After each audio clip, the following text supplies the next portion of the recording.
Why can one glance, one message, one compliment, or one tiny change in someone's behavior suddenly make the human brain feel unsafe? Jealousy can appear fast. You may be calm one moment.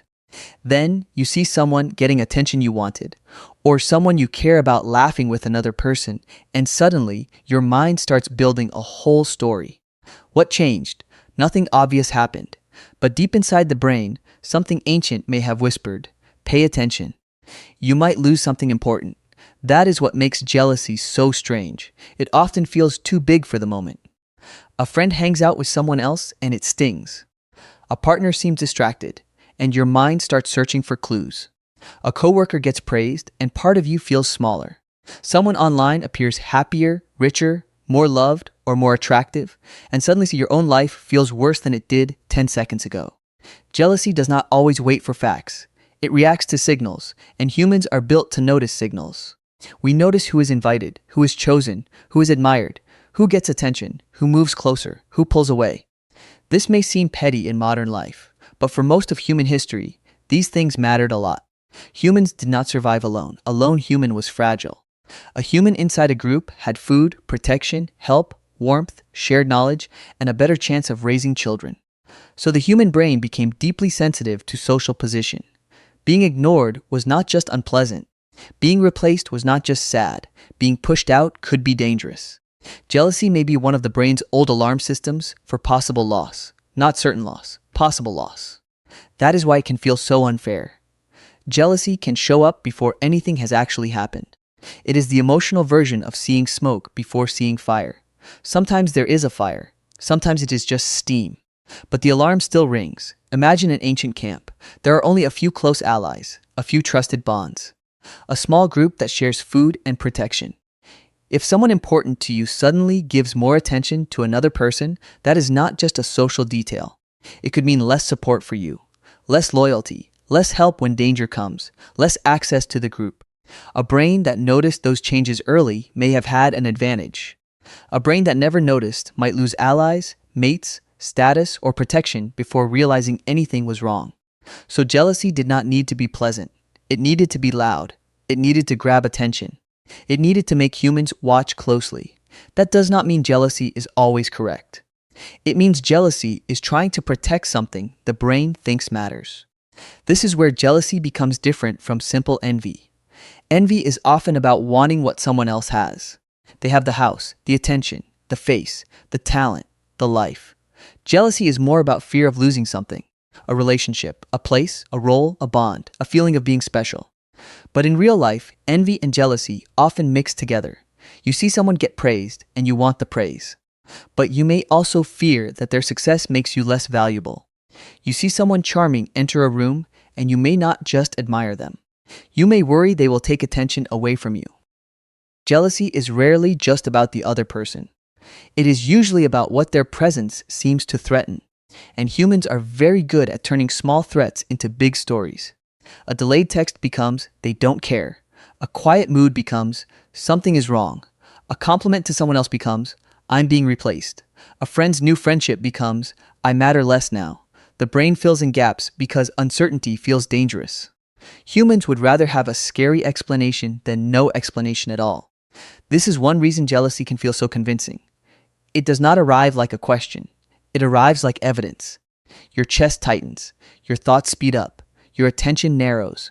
You start scanning for proof. What did they mean by that? Why did they laugh like that? Why did they look at them? Why did they not tell me?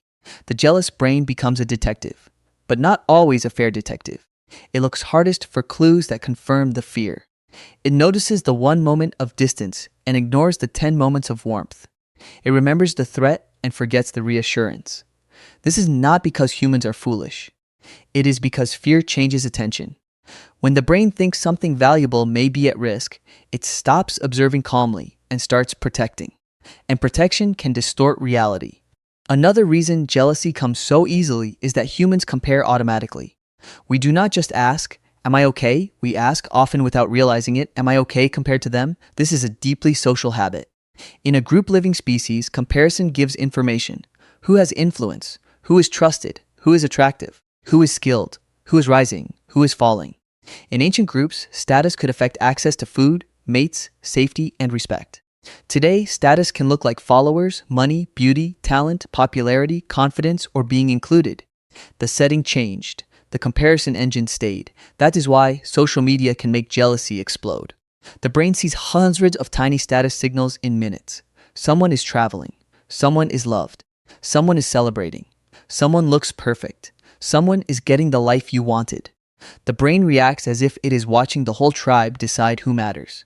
But online life is not the whole tribe. It is a highlight wall. Still, the old brain does not always know that. It compares your full life, with all its boring and painful parts, to someone else's best-looking moments.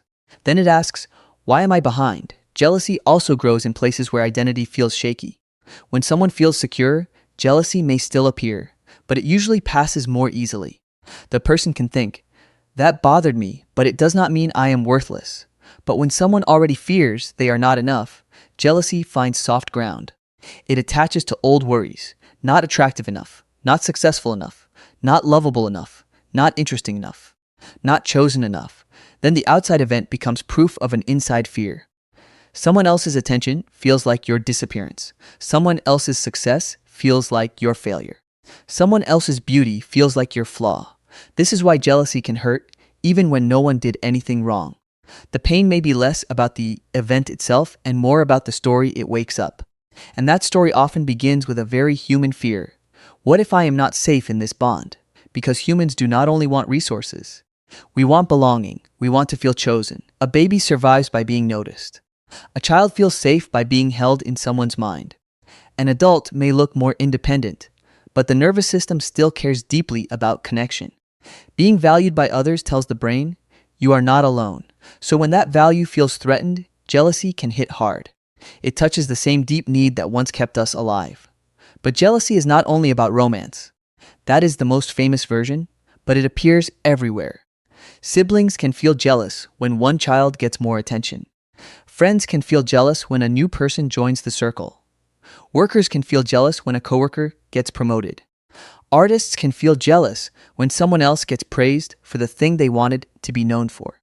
Even children understand it before they can explain it. One child sees another child holding the toy, sitting on the lap, getting the smile, receiving the applause. And something inside them says, why not me? That question is simple, but it is powerful. Because humans do not just want things.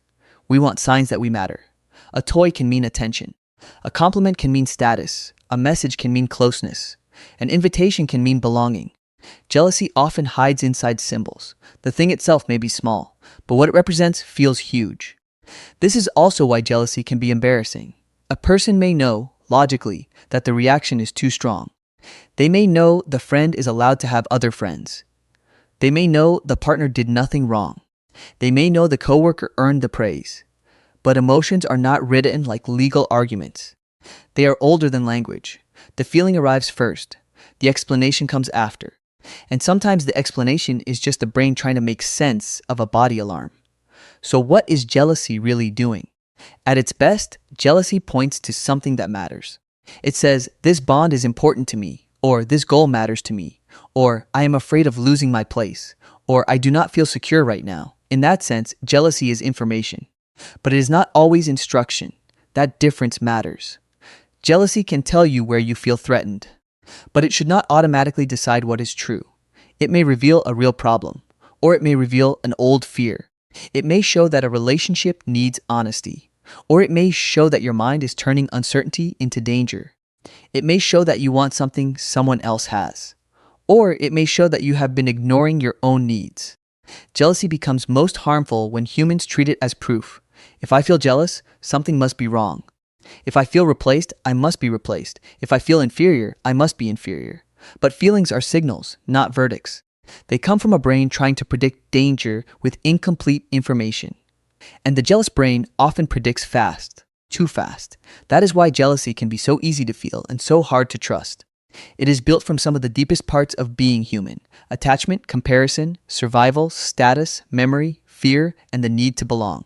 It is not random. It is not just weakness.